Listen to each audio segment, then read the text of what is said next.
Fellow Ukrainians, today marks exactly 4 years since Putin planned to take Kyiv in 3 days. And that exactly speaks loudly about our resistance, about how fiercely Ukraine has fought all this time. Behind these words stand millions of our people. Behind these words lie immense courage, grueling work, endurance, and the long journey that Ukraine has traveled since February 24th. This office, the small room in the bunker on Bankova Street, was where I held my first conversations with world leaders at the beginning of the war. It was here that I spoke with President Biden and heard the words, "Volodymyr, there is a threat. You need to leave Ukraine urgently.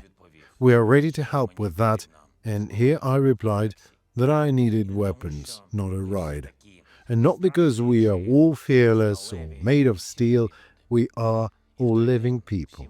That day, like all Ukrainians, we felt fear, pain, and many were in shock.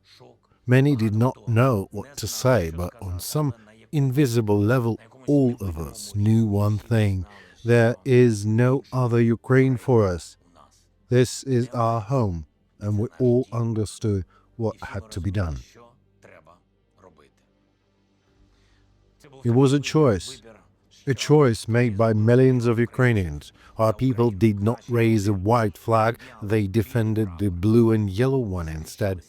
The occupiers who thought they would be greeted here with flowers instead saw lions at the military enlistment offices. Our people chose resistance. Our soldiers stood firm. Civilians defended cities and villages, streets and courtyards.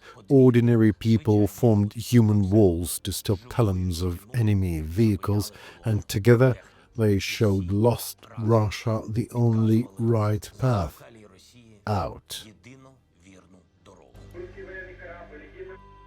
Everyone understood every tomorrow must be earned. Ukraine had to stand no matter what. And no matter what, the state had to function. So much was done here. We have never shown this facility before. Now it is empty, but at the beginning of the war, hundreds of people worked here. I worked here, then went upstairs to address you, the people. Here was our team, the government, daily briefings with the military, calls searching for solutions, everything necessary for Ukraine to endure. We had to deliver weapons, deliver medicine and food to cities besieged by the enemy, to ensure life, the life for which Ukraine fights so desperately. And honestly, it was not always smooth. Here both official language and very unofficial language could be heard, because every aid package, every sanction against Russia, every weapons shipment had to be fought tooth and nail. We had to fight for belief in Ukraine, to make the world engage. That was the key message of our appeals to European countries, to the United States Congress, to most parliaments of the world, and to people, to ordinary people, to millions around the world. Stand with Ukraine. Believe in us. Stand with Ukraine. Be brave like Ukraine.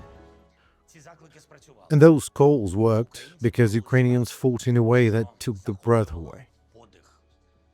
Our resistance was visible from space, and it inspired. Soon everyone saw it, this blue and yellow sea, thousands of people with our flags in the squares of Europe and the world.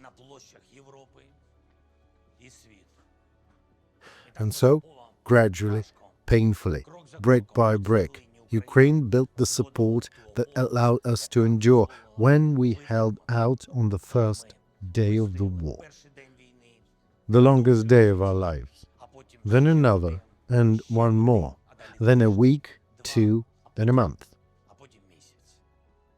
And we saw spring. We fought for it when it seemed that February would never end. We earned our first spring during the Great War, and that was the turning point. For the first time, the thought flashed in everyone's mind, we really can do this. Ukraine can do this.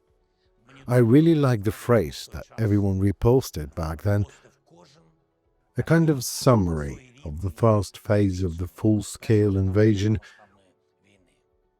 When Ukraine said, "You think I've gone down on my knees? Or I've just laced my boots." And a long road laid ahead. Even this long tunnel cannot contain even a millionth part of all the pain Ukraine has endured during this time. The pain that Russia has brought into every Ukrainian family, into every Ukrainian heart. Bucha, Irpin, Borodyanka, mass graves, Hostomel, Mria, Kharkiv, Mykolaiv, Regional Administration Building, Kakhovka Dam, Zaporizhia NPP, Kremenchug and Kryvyi Rih, Ternopil and Lviv, Olenivka, Chasiv Yar, Kyiv, Okhmadid, Kramatorsk, Railway Station, Toy, Mariupol, Drama Theatre, the word children, Odessa, apartment building, 3-month-old girl, Vilnyansk, maternity hospital, newborn, 2 days old. Men do not fight like this. People do not act like this. Ukrainians will never forget this. Let these images be seen by everyone whose conscience is not burdened, everyone who still extends a hand to Russian evil and still buys oil from Putin. But all this time, we have not allowed anger to consume us from within. Ukrainians turn their rage into energy for the fight and prove you can force us down into shelters, but you cannot force Ukraine underground forever. We rise again, we return, we continue to fight, because we fight for life. For the right to stand on our land and breathe our air. Ukraine knows these feelings well when, despite everything, after the all-clear signal, we climb out and up from the bomb shelters and hope rises with us, soaring to the sky every time the Ukrainian flag is raised high, when it returns and keeps returning to where it rightfully belongs. And this is the next important stage of our struggle, when Ukraine not only endures, not only holds the defense, but when Ukraine strikes back. When entire cities made history, hero cities, cities of heroes, that advanced forward. There were first counteroffensives, first successes, and something unforgettable. For the first time, those eyes of Ukrainians who had waited for their loved ones, Balaklia, Izium, Kupiansk, Kherson, and everyone saw how the occupiers were driven away from Kyiv, Sumy, and Chernihiv regions, and everyone learned about the Ukrainian teleport for enemies to the next world, Chornobaivka. And when we saw how Russian ultimatums turned into gestures of goodwill, how Snake Island becomes ours again, how the word Bavovna gained new meaning, and how we rejoiced when we first heard Bavovna in Russia. This is not gloating, it is simply how justice sounds in Ukrainian. It sounds like Stugna, Vilha, Neptune, and the rackets with which the cruiser Moskva went down to the bottom. Back then it was an event, later it became a tradition. And few things warmed the Ukrainian soul more than footage of enemy military facilities and oil refineries in flames. When it first happened, it was big news. Now it is almost daily. What once seemed like fantasy has become the norm. Patriots, Iris-T, NASAMS, and F-16s, and much more, our own weapons, our long-range capabilities. Just grasp it. Ukraine has traveled from the point where we were giving body armor to the point where we ourselves produce over 3 million FPV drones a year. From the days when we admired javelins and Bayraktars to the day when we have our own Люти, Гор, Vampire, Palyanica, Peklo, Ruta, Flamingo. From requests to close the sky to the ability to shoot down hundreds of Shaheeds in a single night. From iron hedgehogs and fortifications on Kyiv streets to the coarse cooperation and spiderweb. But even this is not enough. We will do more, because Russia does not stop and it wages war by all means, against peace, against people. Putin understands he cannot defeat Ukraine on the battlefield, so the Second Army of the world fights apartment buildings and power plants. And now, Ukrainians are enduring the hardest winter in history, and terror almost every night. I don't know who else could withstand this, not collapse, not waver. Ukrainians are doing, and it brings immense fatigue. What other nation could do this? Despite the war, all these attacks, all the trials to defeat evil, to defeat despair and hopelessness, to hold on in unity. And amidst all this, to achieve results everywhere. To recover after every attack. To refuel missiles in our air defense every time, every morning, just to go to work, constantly to hold positions, to speak with the world as equals, to secure EU candidacy, to bring on thousands of our prisoners, and to make every international platform from Davos to the UN pro-Ukrainian, and to make Ukraine's voice loud in the world, to win Eurovision, to take Oscars and BAFTAs, to be absolute world boxing champions, and to prove that Ukrainians have honor of the highest standard, far more precious than any gold from that spineless IOC. From every such act, from all these steps, achievements and small victories, a great Ukraine is built. A great Ukraine because it has you, people who inspire the planet. And we remember how the first foreign leaders arrived in Ukraine at the beginning of the war. The term official visit cannot convey what those meetings meant to us. We understood it was truly a brother and a friend, not a random fellow traveler who was not afraid, did not hesitate, who kept his name and did not worry about upsetting Putin. I thank every leader who chose the bright side of history, who chose Ukraine. In Europe, the United States, Canada, Japan, Australia, everyone who stands with us. And I very much want one day to come here, to Independence Square, with the United States President. I know for certain, only by visiting Ukraine, seeing our life and struggle with your own eyes, feeling our people and this ocean of pain, only then can one truly understand what this war is about, what it is for, and because of whom, who the aggressor is and on whom pressure must be put. To understand that Ukraine defends life, fights precisely for it, and this is not a street brawl, it is an attack by a sick state on a sovereign one. And to understand that Putin is this war. He is the cause of its beginning and the obstacle to its end. And it is Russia that must be put in its place so that true peace can come. They say time heals. I'm not sure. At least I do not know how much time it will take to heal our wounds, all these painful questions of how many that burn inside, how many tears, how many attacks and treacherous strikes, how many scars on our hearts, how many flags on our cemeteries, how many names: Da Vinci, Grinka, Jukes, Zheka, Tehi, Nord, Petrechenko, Matsievsky, sailor Vitaly Skakun, pilot Alexander Oksanchenko, Daria Lopatin, Delta, Lana Chornohorska, Sati, Yulia Berezyuk, Margarita Polovinko. Thousands and thousands of heroes who gave their lives so that Ukraine might live. Our defenders, our guardian angels.